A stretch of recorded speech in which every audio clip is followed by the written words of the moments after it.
I've got the easiest job of anyone at this conference. I'm to introduce you to somebody that you already know. A lot of you know Murray personally. Either you've been lucky enough to work with him and study with him like I have, or maybe you met him on a trip to Boston, where you probably enjoyed the hospitality for which the Sidmans are very well known. Or maybe you met him in the course of his travels, which have been extensive, across the States and Europe and the Far East, and especially to Brazil, where, as Julio de Rose told us a couple of years ago at this conference, he was initially known in the town of San Carlos as that nice fellow that accompanies Rita Sidman on her trips to Brazil. If you don't know Murray personally, you most probably know of him through his work. Depending upon how much gray you have in your hair, you might think first of the work on unsignaled avoidance or the work on stimulus equivalence, two research areas that will always be associated with his name. It was the equivalence research that prompted Bill McIlvaine at this conference about 6 years ago to remark that Murray was certainly in a class by himself.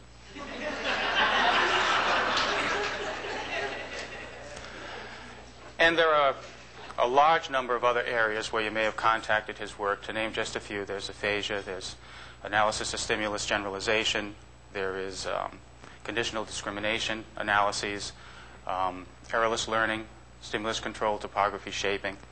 And his topic for today, which is one that might be a little bit less familiar to you, which is applied research with people who have mental retardation.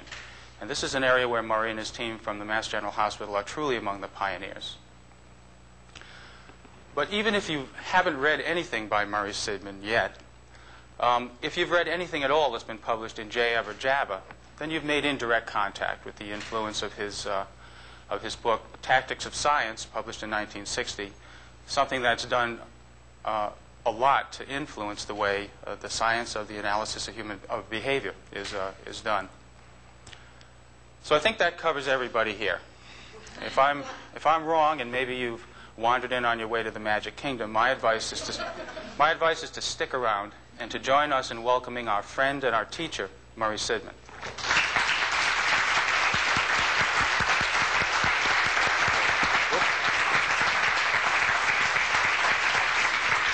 Thank you. Thank you all for your greeting. I want to thank Bill Paglia for arranging everything so nicely. And, of course, I want to thank Bill Doobie for that wonderful introduction. Of course, he's an old friend. He's prejudiced. But someday, there are some very good things to be said about him, too, and maybe someday I'll have the opportunity to introduce him. It's an honor and a privilege to be given an opportunity to speak to this particular group.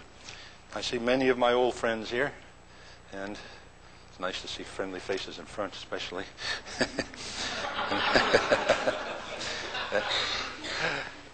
I'm many also whom I hope will become new friends.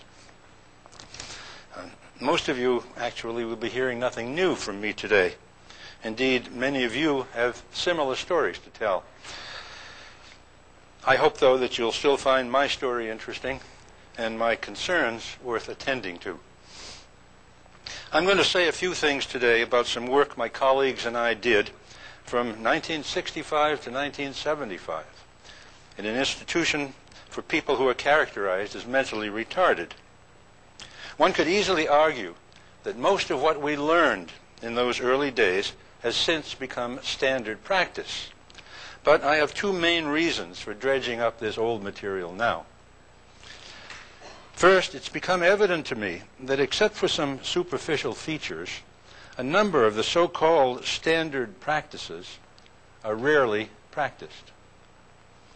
By describing some of what we learned in what must seem to some of you like the beginning of time, I hope that those of you who are always seeking more effective behavior change techniques from our experiences. My second reason for taking a new look at things we did many years ago is a tension that I see developing between experimental and applied behavior analysts. I hear some claiming that the experimental analysis of behavior should not be contaminated by applied interests. From the other direction, I hear that the experimental analysis of behavior no longer has relevance to applied behavior analysis. Well, I'm not just concerned that adherence to one of these points of view will destroy the other, but that they will each destroy themselves. I'm quite convinced, first of all, that the applied analysis of behavior will stagnate and die unless it continues to draw contributions from the experimental science. Second, I'm equally convinced that the experimental science of behavior will not survive by itself. It needs an effective, allied, applied science. A third group, made up of individuals who are both scientists and practitioners, is essential. The scientist-practitioner tradition is the key. If we are to expect the public to continue to support behavioral science, then as scientists, we must translate our principles into practice. And as practitioners, we must become scientists in our evaluation of procedures and outcomes. Behavior analysts have to accept these responsibilities if we are to convince others that it is in their best interests to support us. And by support, I refer not just to research funds, but also to financial support for clients. That is to say, for those who could benefit from the practice of our science. And I refer to political support for the passage of laws that require effective practices. If we do not collaborate in generating such support, the world is not going to let us continue with either our science or our practice. Now, I'm not going to elaborate these points or cite evidence. Instead, I'm going to tell a little story about how a group of laboratory investigators learned a long time ago that they possessed an almost unbelievably effective set of applied behavioral tools. A set of tools that work both in principle and in actuality. In telling this story, I hope to convey a sense of the obligation we assume by investigating, teaching, and practicing the powerful technology that B.F. Skinner laid the foundations for. Let me give just a little background. The building in which we began our work housed 72 boys ranging in age from 6 to 20 years, most of them between 10 and 15 years. On first entering the building in January 1965, we found the boys just lying or sitting around, most of them unclothed and unwashed. There were no teachers, just caretakers called attendants, who were able to do little more than to see that the boys did not seriously harm themselves or each other.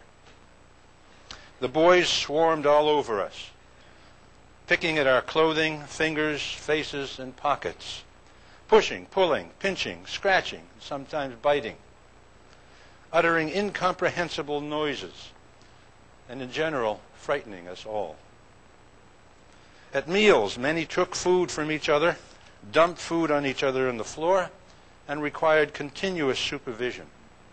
Some had learned to feed themselves with a spoon, but most still ate with their hands or had to be fed. A few could dress themselves, but the attendants found that they could devote more time to housekeeping if they dressed the boys, or just as often left them sitting or standing around the room naked. Well, here we were, a group of laboratory people, scientists, technicians, and students, stepping into behavioral chaos. We had no applied behavior analysis texts to guide us. Ion and Azrin had published an account of their token economy at Anna State Hospital, and I was inspired by a visit to Girardeau and Spradlin's token economy in the Institute for the Retarded at Parsons, Kansas. Except for this pioneering work and a few other exciting reports, our guidance came from the behavioral principles that we had seen in action with non-humans and humans in highly automated, well-controlled laboratories. I'll talk here about only the first few months of our project, January through May, when we learned the most. Our first efforts were devoted to gaining experience ourselves as we attempted to apply principles we had learned in the laboratory. We therefore held frequent conferences at which each of our staff talked about his or her daily activities on the project. These conferences, recorded and transcribed, depict the general methodology we followed, our problems, and some of the solutions we developed. Excerpts from the conferences will illustrate quite concretely what we found we had to learn. You'll soon realize that much of my story is less about the boys than about ourselves. The transformation from scientist to scientist practitioner opened up a new world of reinforcers for our own behavior. One of our first surprises was the discovery that many of the boys were capable of doing more than they usually did. Much of our initial effort was directed at bringing out behavior they already had, but which they had had no reason to engage in. We found that we could accomplish much by simply applying basic contingencies. For example, as soon as we stopped accepting the boys' noises, gestures, and other body language, and started instead to reinforce them for speaking, we found verbal behavior emerging. It had been there all the time, but had served no useful function. What consequences could we provide that would increase and maintain the behavior that produced them? At that time, we were still able to use M&M candies. Our society had not yet decided that dental development was more important than behavioral development.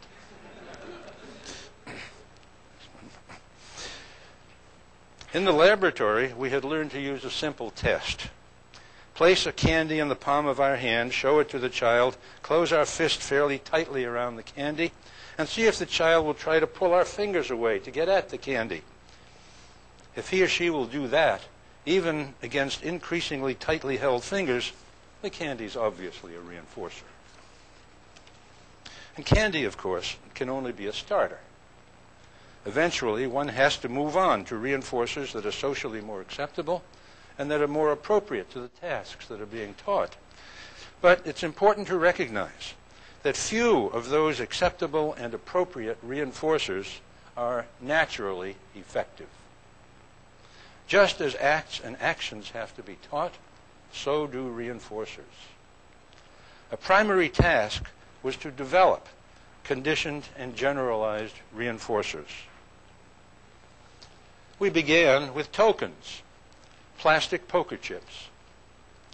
Later, after the boys had learned to save tokens and to understand numbers, we were able to introduce points. For some, points led eventually to money.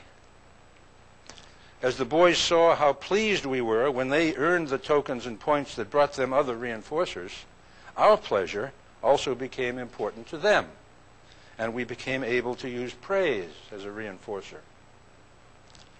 As they learned more and more, many of the boys found that what they learned permitted them to deal more effectively with their gradually enlarging world. And for them, learning itself became reinforcing. At first, the boys could trade the tokens for candy, and the system caught on quickly. We were soon able to install a store where they could trade their tokens for many other items, toys, self-care items, clothing, coloring books, and so on. Later, our pupils became able to appreciate and to purchase desirable activities: roller skating, going for a walk, using a tricycle, listening to a record or tape, games, books, trips, the company of particular people, and for more advanced boys, private time and private space. Roller skates proved to be particularly effective toys. They were old-fashioned plastic four-wheeled skates that could be used both indoors and outdoors. We first taught the boys to walk on the skates while we held their outstretched hands. The next step was to require them to move a few inches without support until they reached and grasped our outstretched hands. And gradually we lengthened the distance they had to come to reach us. Keith originally tended to move in a fashion that can best be described as sloppy and floppy. When he first put on roller skates, it became evident that he had been paying no attention to the positions of his feet and legs. Within 5 minutes after he had put on the skates, he was giving close regard to his feet. putting them down very carefully, only a few inches from each other whenever he moved. This carefulness seemed to carry over to his normal walking and greatly improved his general appearance. In the first 4 months of the project, the boys made considerable progress in our original program of self-care activities. Although a sensitive visitor to the building was still likely to be depressed at what he saw, most of our boys were usually dressed. Only rarely did one find urine or feces on the floor. Several had learned to make beds and to help the attendants with this chore. Most of the boys now fed themselves, carried their empty dishes to the kitchen, and were considerably more orderly during meal times. Several had been taught to take complete care of the dining room with only minimal supervision, serving food, clearing and cleaning tables, and setting out dishes and utensils for the next meal. They received tokens for all these activities. We can turn the projector off for a few minutes. Good. Kathy and I have done this before. We have to do a nice song and dance together here.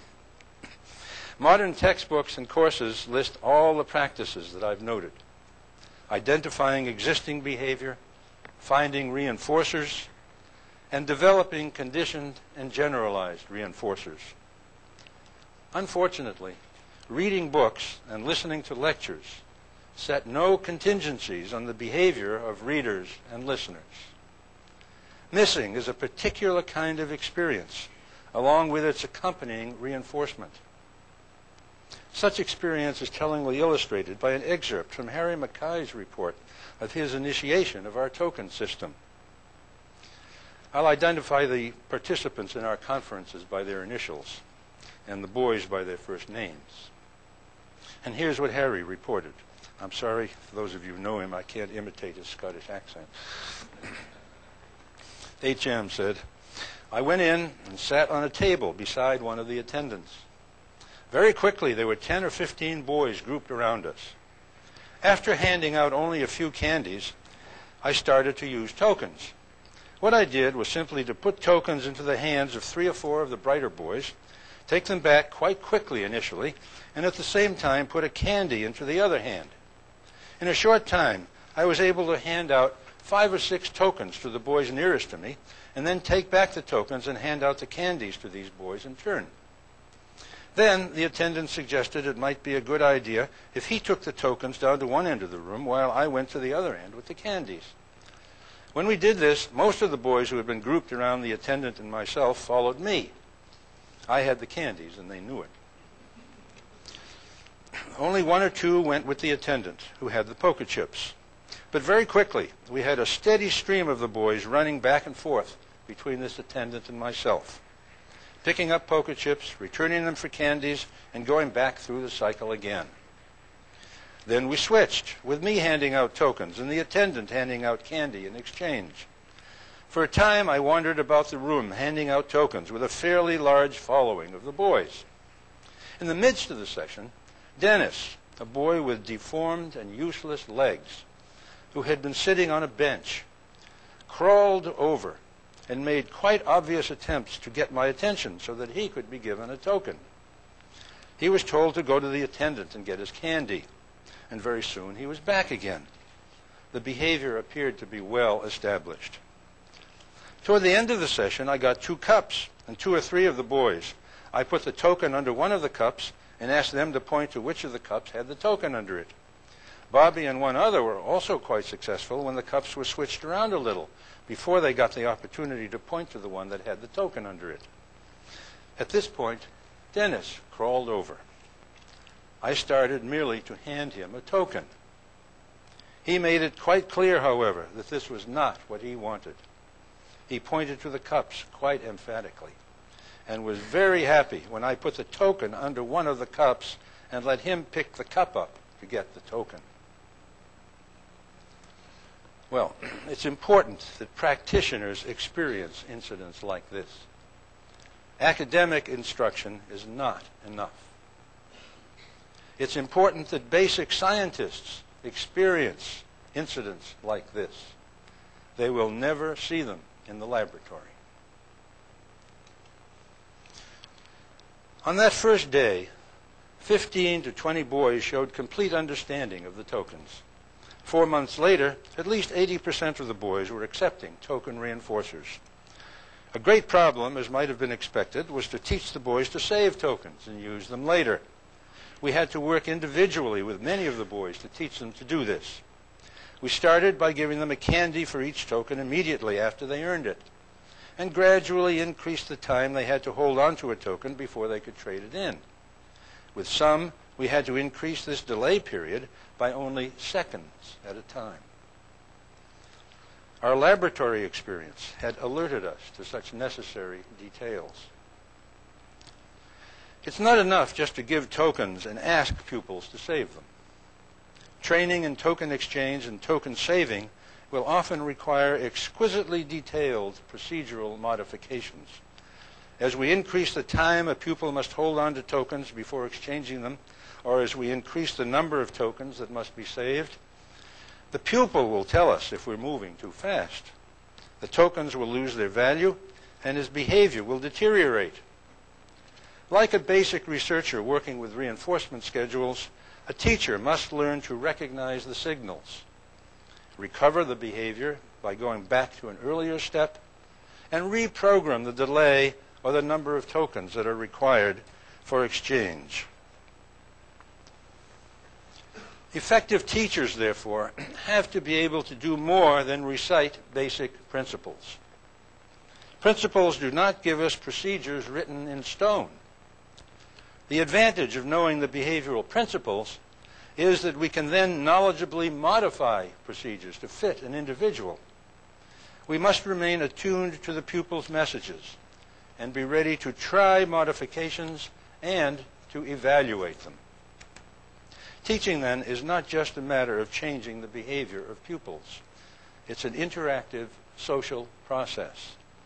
To teach effectively, the behavior of the teacher must also be modifiable in accord with contingencies that the pupil's behavior sets up.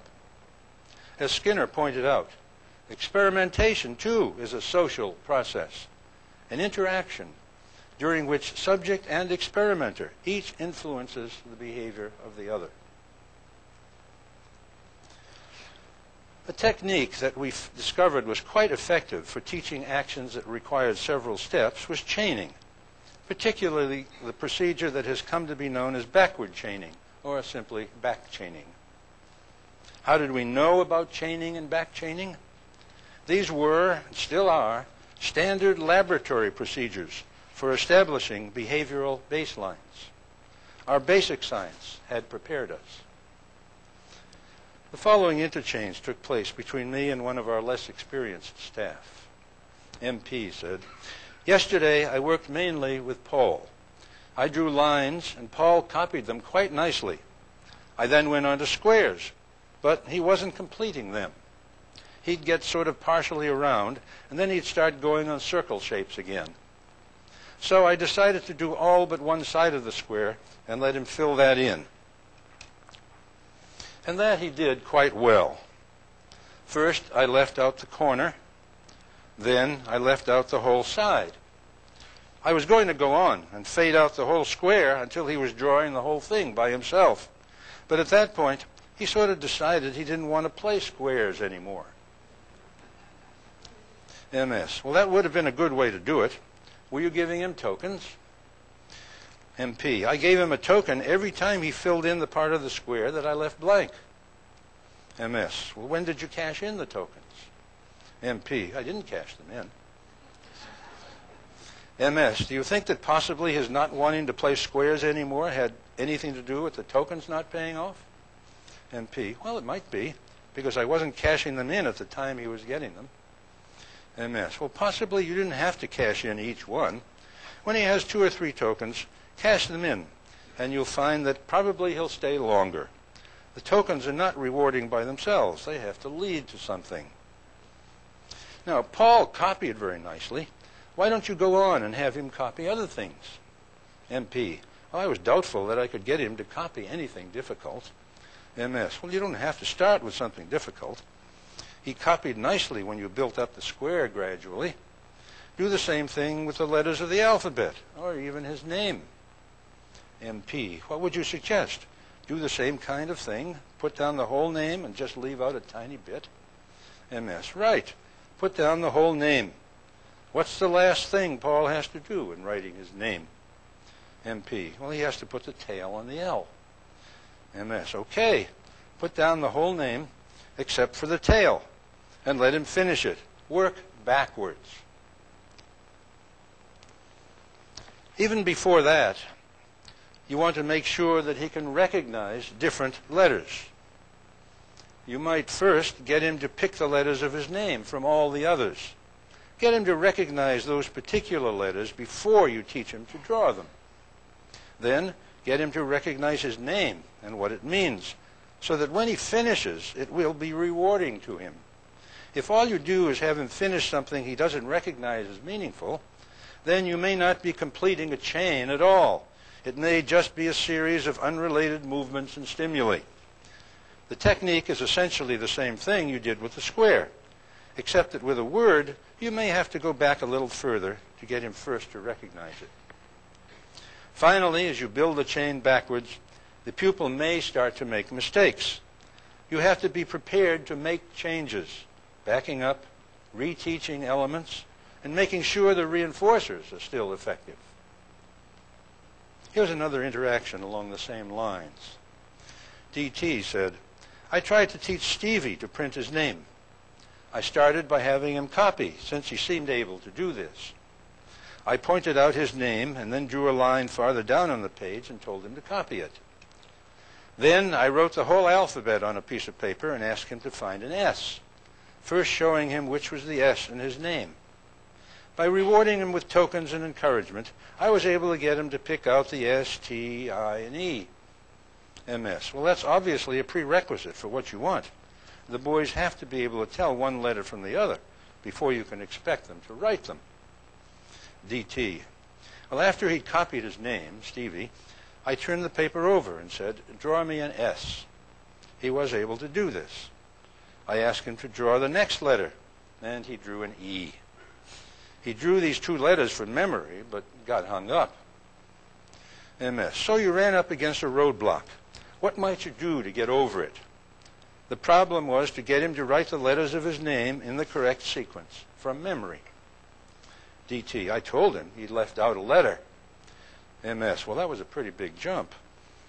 DT. Well, we want him to write his name from memory. MS. S, T, E, V, I, E. DT. Oh, we should first have him copy all the letters of his name. Well, he can already do this. Then we should give him S, T, E, V, I and tell him to finish it. MS. Very good. Start at the end of the chain. Give him the first 5 letters and ask him to supply the final E.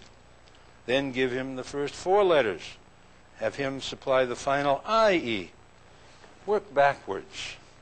I should point out that each line here on this transparency, each trial actually appeared on a separate card. Again, with a relatively inexperienced staff member, I said, suppose you want to teach a boy to put his shirt on. How would you go about that? SR answered, I'd first encourage him to put one arm in, and I would then put the rest of his shirt on and give him a candy. MS. In working with the boys and writing their names, several of us have been using a technique that's been quite successful. For example, first you have Stevie copy his whole name. Then you give him all but the last letter and let him print the E, finishing the name right away. Then work backwards, having him put in the IE and then the VIE, and so on. This is a generalizable procedure. You have a long chain of behavior to teach. If you start at the beginning of that chain, it's going to be a long time before the pupil is rewarded by completing the task. It's a much harder job that way. SR.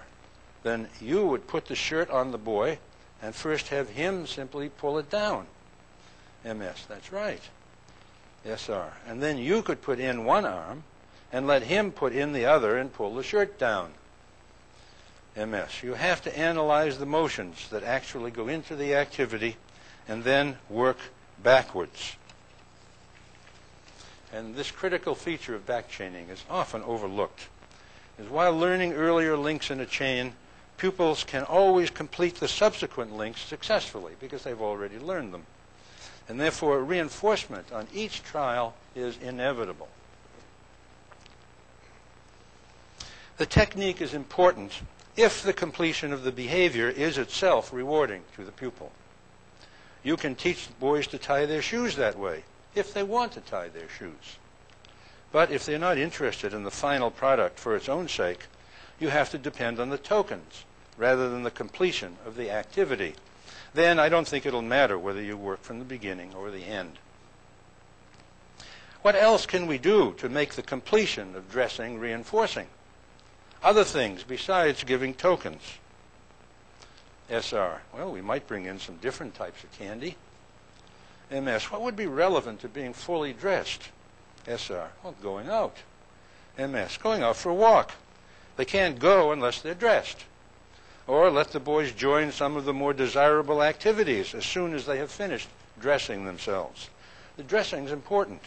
It has an effect on all of us who are working with the boys. It changes our attitude toward them and generally makes us all more effective with them. And a diary entry by Mrs. Cassidy illustrates her back-chaining method for teaching the most severely retarded boys to feed themselves. BC wrote, I've started to teach Michael to feed himself. When he first came to us, he was 7 years old and still drinking from a bottle. He looked more like 2. He is now about 10 and looks about 4 or 5. At meal times, he usually screams until someone starts to feed him. First, I tried to get him to hold a spoon while I fed him. I would not give him a spoonful of food unless he held his spoon in his hand. After about 3 tries, he finally held the spoon. Quickly, I put food in his mouth. He dropped the spoon. I put it back in his hand again. Finally, he held the spoon for 3 spoonsfuls. I then put my hand over his hand and filled his spoon with food and guided it into his mouth. After about 4 tries at this, I let go of the spoon just outside his mouth, and he put the spoon the rest of the way in. At the end of the meal, he would finish bringing the food up to his mouth from about 3 inches away and would then drop the spoon into the bowl. I would then place my hand over his hand, fill the spoon, and start guiding it up to his mouth, letting go a little further away each time.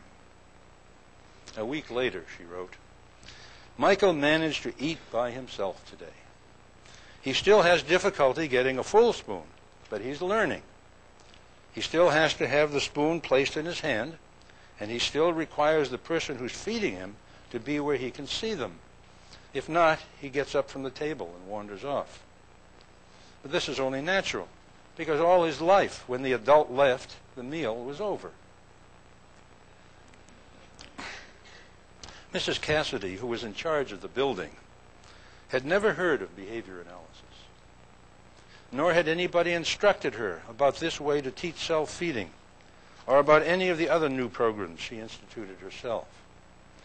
This is what can happen when an intelligent, motivated worker has the opportunity to observe behavior analysis being applied.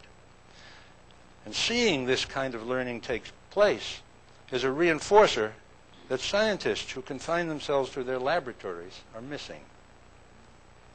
Also, more of this kind of interaction will be needed if society is to recognize the value of behavior analytic science.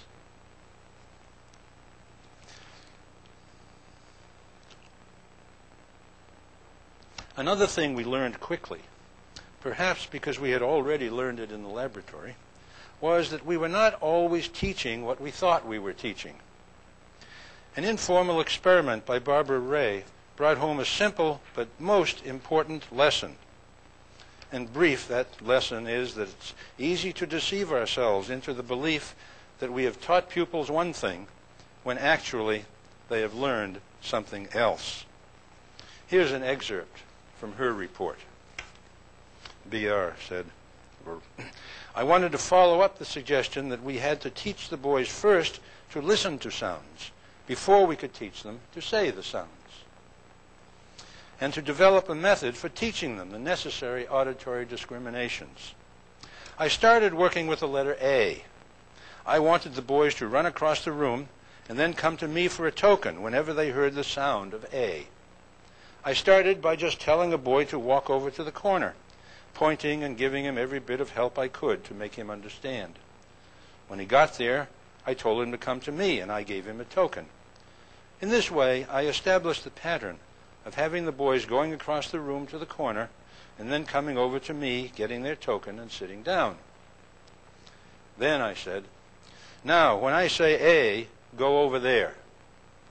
I started out saying a lot of letters of the alphabet that were not A to see if they would go. None of them went to the corner on any letter, including A. Then I started giving them extra cues. When I started saying the letter A, I would also point, raise my voice, and continue to repeat the letter A. So I was giving them at least 4 different cues: the letter, the pointing, raising my voice, and the repetition. I decided to see what was getting Dennis, Richard, and Kent to go across the room. They were always doing it. Whatever I was doing was getting them to go across the room. But I didn't really know which of the cues they were using. The first thing I did was to cover my mouth when I started saying the letters. When I started with a long string of letters, emphasizing the A, they all sat in their chairs. So it wasn't the raised voice. When I said the letter A without raising my voice, they just sat there. So it wasn't the letter. I then kept repeating the letter A. They did not use the repetitive cue either. Then I found out what they were using. Both Richard and Kent were definitely using the motion of my hand. I even said, "Go ahead," to Richard, and he didn't move. He was watching a pencil with which I was making slight pointing movements. His eyes were glued to the pencil as I went through the letters. Kent also was using a visual cue, a gesture of my hand.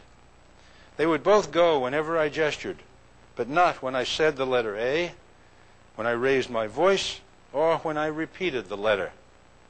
Their behavior was completely under visual control, not auditory, and that's pretty bad.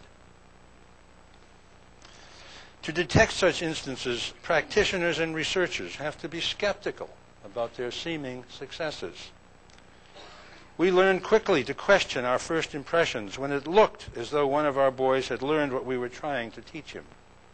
In the laboratory, we had found it necessary always to question the obvious. In our new practitioners' roles, we found that same skepticism to be warranted. The properly skeptical teacher or other practitioner will always ask, was the pupil's new behavior the result of what I think I did? He or she will even ask, did I really do what I think I did?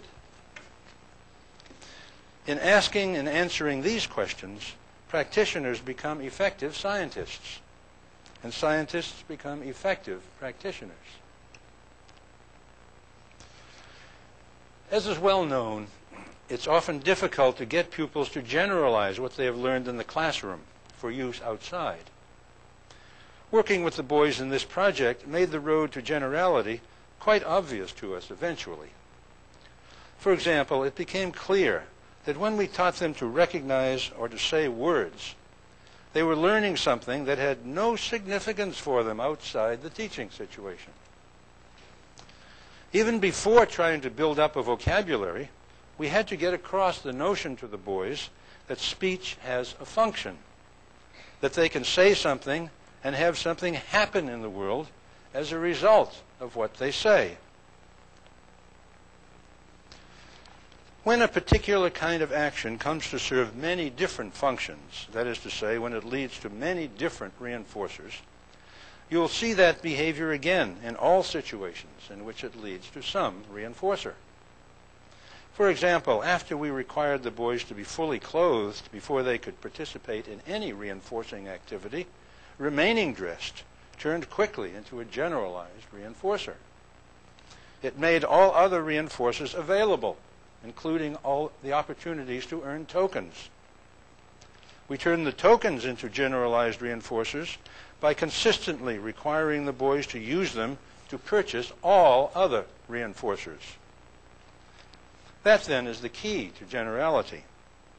Behavior will appear in new situations to the extent that it leads to occasions for reinforcement.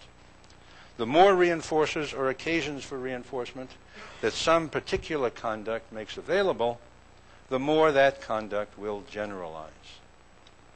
Once, an unplanned demonstration of generality took place. One day, all the tokens in the building disappeared, except those in the possession of the boys themselves, of course. Later in the day, we received a call from a worker in another building, which Jackie visited every day to take part in some research. This worker was a young lady of whom Jackie had become quite fond. She had told Jackie that she was saving her money to buy an automobile, and Jackie had asked her how many tokens an automobile would cost. She had replied casually, "Oh, it would take 1,000,000 tokens." Well, the young lady reported that Jackie had brought her a bag filled with hundreds of tokens. In our initial efforts with speech and articulation, all of us made a concerted effort to observe the boys' verbal behavior and to include it in the token program. We gave them tokens for speaking instead of using gestures, for pronouncing more carefully, for saying please and thank you, and for stringing words into longer phrases and sentences. As a consequence of these efforts, the total output of verbal behavior from the boys increased remarkably. After 4 months, when people whom the boys knew came into the building, they immediately heard about everything that had happened during their absence. The task then became not only to increase the boys' verbal communication, but to channel their verbal activity into useful and constructive areas. The following excerpts from a conference illustrate some of what we were learning. CP said, "I had the boys from the pronunciation and vocabulary building group. I used the flashcards. I showed them the pictures and asked them, 'What is this?' When I got the word, for example, cake, I asked them what they did with the cake." MS. That was a good thing to do, to try to carry on a conversation about simple things. In that way, you build up their vocabulary, and at the same time, you teach them to use the words. Even more directly, it would be good if you could teach them to use the words in such a way that there's some immediate consequence besides the tokens. Like pencil, you can do something with a pencil that has an effect on the environment. It makes marks. With crayons, they can make colors. Cakes can be eaten. Bring things like that into the teaching situation so that the boys can immediately get other effects from the environment besides the tokens. Eventually, the boys have to get their rewards from the communication process itself. We have to shift to that from the tokens. Bring in some candies and discuss the candy wrappers. What's on the candy wrappers, the color of the wrappers, and the color of the candy, and whether it's hard, soft, long and thin, or short and fat. And compare these to other objects that have similar kinds of properties. Perhaps even have the boys ask the questions and get them talking to each other. There's no point in just teaching them a long list of words. Mrs. Cassidy made the following note. At breakfast, Bertram was helping by giving out the bread and butter while I did the chocolate milk. I was making each boy ask for the milk by saying, "May I have chocolate milk?" They were not served unless they said as much of this as I felt each one was capable of. Bertram was making each one say please and thank you for bread. And each time one answered correctly, he would say, "That's right." Bert was a Down syndrome teenager, and he was quite on to our reinforcement system. Finally, he got to Leroy, who said please for his bread, but would not say thank you. Bertram would not let go of the bread, and I was frightened that Leroy would start an incident. Leroy was a large, strong boy who was frequently destructive. So I went over and took the bread, letting Bertram continue to give bread to the other boys. Leroy finally said, "Thank you." At this, Bertram turned and said, "About time."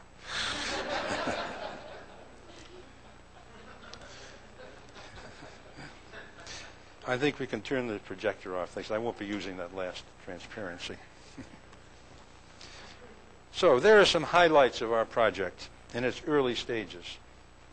We never wrote this up as a research report, and we never will. Why not? Because so much was happening all at the same time that we could rarely attribute general changes to any particular procedure of ours. As the token system became effective, the boys learned about new kinds of reinforcers. They learned to save. They began to buy things from each other. Learning became reinforcing in its own right. Much learning took place through imitation. New personal relationships developed among the boys and between the boys and us. And as the new reinforcement system matured, it remained in operation whether we were there or not. These kinds of developments produced changes whose precise causes we could not pinpoint. What we had done was to create a community devoted to learning, to change. What we did affected the boys' behavior, and what the boys did affected our behavior. Everything that happened had an effect on everything else. We were all changing all the time. Well, not the stuff that experimental science is made of, but valuable nonetheless. Although some of us knew the scientific principles quite well, we found out quickly that those principles did not give us a fixed set of procedures. Rather, they helped inform us what to do next when a particular procedure did not work or when a particular problem arose. What would you do when Bobby acts as if he's having a convulsion? When Stevie leaves out some of the letters of his name, what would you do next? How would you deal with the stealing of tokens? When Paul copies straight lines and circles nicely but fails to copy squares, what might you try next? What does it suggest to you when Richard seems to copy vertical lines perfectly but continues to draw a vertical line when you ask him to copy a horizontal line? How do you react when Leroy goes around breaking windows with his bare fist? What would you do to keep the boys dressed, even after they no longer receive tokens for remaining dressed? Well, such situations are too numerous and varied for them all to be dealt with in texts and lectures. Our discipline has become formalized. Training has become more a matter of learning rules than of experiencing contingencies. We place a growing emphasis on academic degrees and on oral and written qualifying exams. We certify individuals in training programs via written examinations, formal protocols, and personal testimonials. Well, now, there's nothing wrong with any of these. But we need workers who know not just how to talk and write about behavior analysis, but who know how to do behavior analysis. Education is the area in which Skinner's discussions of the differences between rule-governed and contingency-governed behavior become most pertinent. My hope is that our story will encourage behavior analysts to place more emphasis on actual experience with the basics in training others and themselves to solve applied problems. Also, to the extent that our scientists become practitioners and our practitioners become scientists, our basic and applied sciences will continue to nourish each other. Thank you very much.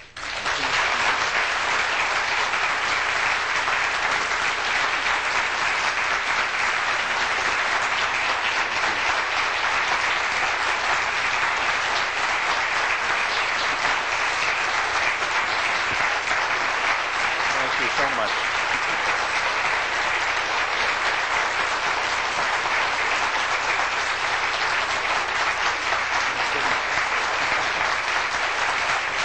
Thank you so much.